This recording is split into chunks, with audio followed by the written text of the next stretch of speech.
ka-Fins! This is Mike! Excuse me po! This is Mike of Fins and Tackles and welcome back to our YouTube channel.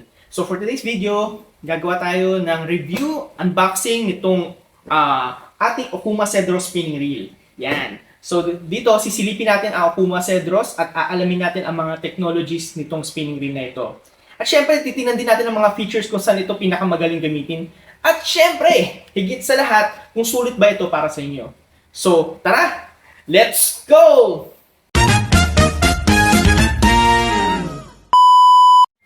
Ay mga ka-Fins, so bago natin pag-usapan itong Okuma Cedros natin, meron muna tayong quick trivia. So kung napansin nyo, ang salitang Cedros ay nagmula sa Cedros Island, mula sa Baja California, Mexico.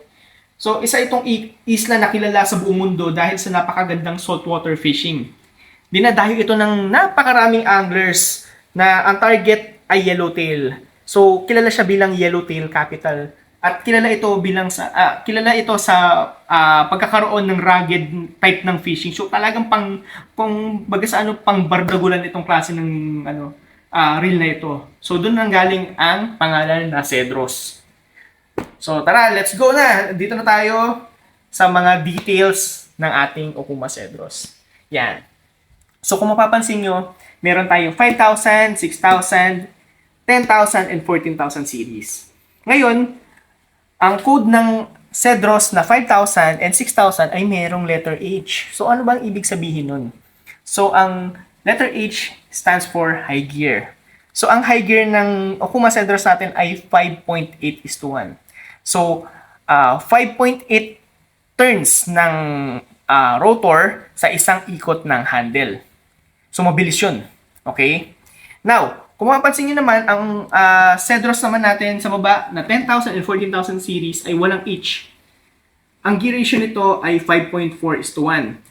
So, bakit ba wala itong H sa yung Okuma Cedros natin na 10 and 14,000 series?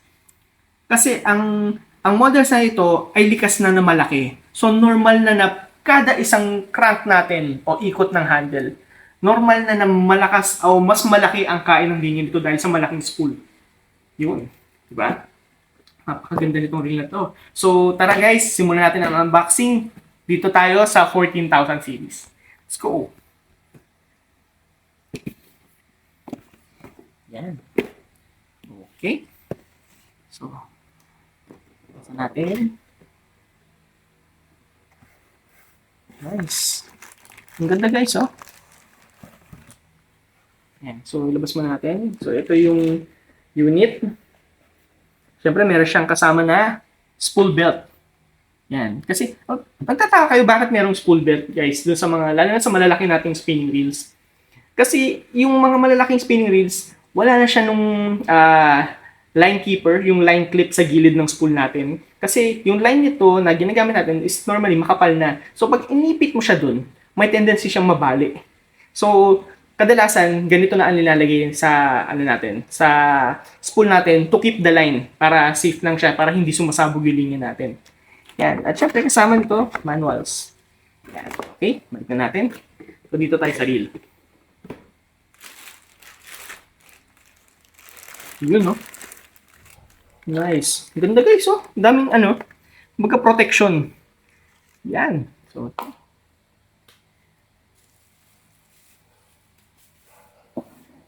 handle. Yan. Ganda. At syempre, screw-in na yan. Kabit natin siya ng husto. Yan. Yan. Ayun, yun na, nakasecure na. Ito na po ang ating Okuma Cedros na 14,000 series. Ang ganda guys, oh. Syempre, unang napansin ko dito yung elegante ng itsura. Elegante ng kulay. Very basic but very elegant. Black and silver. Hindi siya glossy ba siya? Hindi naman. Medyo matte ang dating niya. Pero, ayun, sobrang elegante. Napakaganda. Yun, pangmalakasan talaga, oh. At saka, ang body nito guys ay gawa sa CNC aluminum body. So, talagang full aluminum na siya. alam mong pangmalakasan talaga, pangbrasuhan to, lalo na't kunyari, magkano ka, magpapopping ka, magjijigging ka, offshore casting ka, ano, hindi natin yung drag niya. So, hindi siya ganun ka-loud, pero okay na rin. Malakas yung, ano niya, yung bail niya. Lakas. Tapos, ang handle niya ay EVA. EVA knob. Ayun. So, ang maganda, alam niyo maganda sa EVA kasi kahit basa siya, hindi siya slippery. So, talagang maganda pa rin ang grip mo dito. Ayun. Ganda. Asa yan, meron siya dito nung itong cover niya sa kabila. Yung side cap niya na gawa din siya sa aluminum. Yan, pakita natin. Yan. Okay. Now, dito tayo sa kanyang specs.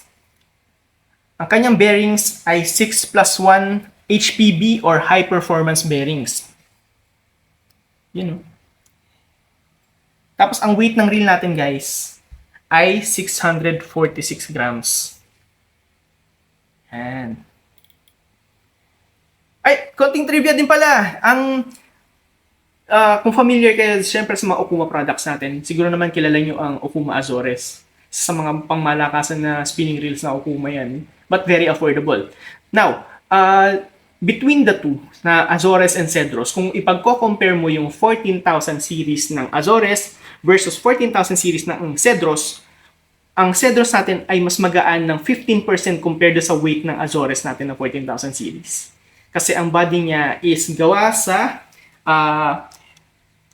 alumlite na material. So, isa siyang component o technology ng Okuma na mas magaan ang ginamit na materials dito sa spinning reel natin na ito.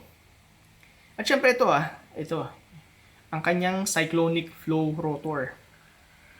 Yan. So, ang cyclonic flow rotor, dinesign nila na ganyan na pag inikot natin yung handle, nagke-create siya ng wind para mas madaling ma-dissipate o ma-dispatch yung moisture na nasa loob ng reel natin. Mas madali siyang matanggal, yung tubig. And syempre, hindi mawawala ang high-performance bearings na naka-install dito sa reel natin na talagang subok na for saltwater fishing. Yun. Okay. So, ano pa bang pwede natin dito? Ayan, napansin ko rin, wala na siyang anti-reverse. Yan. Yan, malinis na malinis. So, wala siyang anti-reverse switch. Which is a good thing kasi ang maganda nito, hindi siya pinapasok ng tubig. Another kasing entryway ng ng water yung switch sa ilalim. So, pwede siyang pasukan. Goods to. Sobrang ganda nito. Okay, ngayon naman guys, pag-usapan natin ang isa sa mga key features ng ating Okuma Cedros, which is the dual force drag. So, sa karamihan ng spinning reels, ang drag pressure ay nanggagaling lang sa isang side ng spool, which is dito. Nandyan yung mga drag washers natin. Ngayon, sa Cedros na ito, ang nakalagay sa kanya ay dual force drag. So, ano ba ang ibig sabihin nito?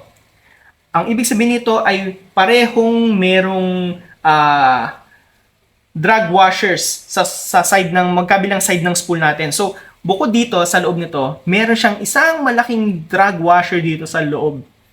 So, anong advantage nito? Ang naitutulong nito sa fishing natin ay mayroon siyang mas pantay na pressure at syempre mas smooth ang paglabas ng linya. Mas kontrolado din ang laban ng isda kahit na malalaking isda ang humihila. Parang may dalawang tao na nagtutulak ng isang mabigat na bagay mula doon sa magkabilang side, kaya mas balanse ang puwersa at mas kontrolado ang galaw ng reel natin. Yun, ang ganda nito. Woo! Ngayon naman, dito naman tayo sa cyclonic flow rotor. Explain natin, bukod sa nabanggit natin kanina, explain natin siya ng mas malaliman. So, habang iniikot natin yung handle natin dito sa cyclonic flow rotor, yan. Pag mabanggit ko lang, ito yung rotor guys. Ayan. Ito yung rotor. Yan. So kung mapapansin nyo, parang meron siyang ganyang design. So nagkakandak siya ng air. Okay? Now, mas mabilis matuyo ang loob ng reel natin kapag nabasa ng ulan o ng tubig alat. Kapag mas mabilis mo tuyo, mas maliit ang tsansa na magkaroon ito ng corrosion, syempre. O kalawang sa loob. Ayan. At saka syempre, dahil doon, mas tumatagal ang buhay ng spinning reel natin. Para siyang kung ikukumpara ko siya, para siyang malaking electric fan na ayan bumubuga ng hangin. Ayun lakas Oo nga, lakas i-feel mo yan. Diba? Ayun Yan. Lakas ng hangin niya. Papagpag. Napapagpag. Tsaka breezy tong reel na to. Presko. Presko. Okay. Now, dito naman tayo sa HPB or the High Performance Bearings na karaniwang naka-install lalo na sa mga spinning reels natin at overhead reels na pang saltwater ng Okuma. Ngayon, ang HPB ulit ay High Performance Bearings. So, ang bearing na to ang dahilan kung bakit mas smooth ang ikot ng reel natin. Ang HPB ng Okuma ay gawa sa corrosion-resistant stainless steel na ball bearings na bagay o talagang very durable na gamitin sa saltwater fishing. Mas suabe ang retrieve, mas matibay ang laban sa natin sa tubig alat at syempre mas tatagal ang performance ng reel natin basta tama ang maintenance. Isipin nyo ang bearings bilang ang gulong ng skateboard. Diba? Kapag maganda ang bearings ito, mas suabe ang ikot at syempre mas mamamaximize mo ang performance ito at syempre pang mas matagalan yan. Isa pa dito ay ang machined aluminum body and spool. So, itong buong katawan ng ating Okuma Cedros ay gawa sa aluminum. So, mula sa rotor, lahat yan. Itong body niya, handle, syempre, spool, lahat yan ay gawa sa aluminum. So, talagang itong reel na to ay talagang design siya for saltwater fishing. So, lalo na sa size nito, pang talaga yan, dinesign siya pang brasuhan. Kunyari, specifically, tinatarget mo mga malalaking klase ng pelagic. Kunyari, di ba? Magta-top water ka, like tuna, GT, pa ba, mga King Mac. Yan, pasok na pasok ang reel natin na yan, di ba? Ang ganda. Black Beauty. Oo, Black Beauty. Sobrang ganda nito. At saka ang advantage nito, kahit naka full aluminum body, napakagaan nito, guys. Kapag malaki o mabigat ang pressure ng isda, mas madaling mag-flex ang frame ng reel natin, which is kabaliktaran naman nito dahil full aluminum siya. So walang magfa-flex, walang gegewang. Talagang firm na firm ang handle ng laban natin dahil hindi siya nagwawabol habang nakikipagbunuan tayo sa malaking isda. Yan Di ba?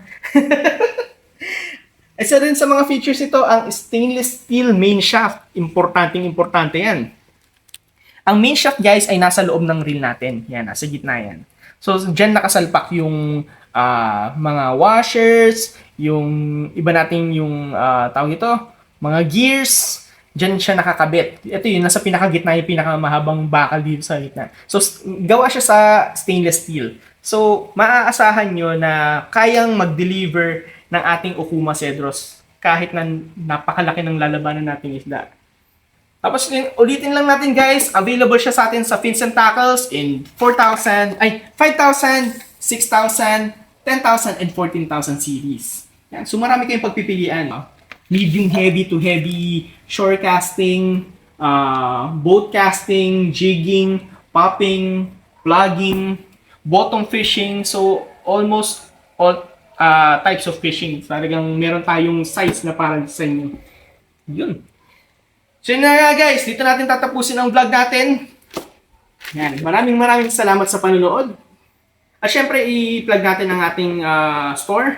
Ang store natin ay located sa second floor of La Buena Building, 7439 Dr. A. Santos Avenue, Barangay San Isidro, Sukat, Parañaque. So, ipa-plug natin yan dyan. Ping!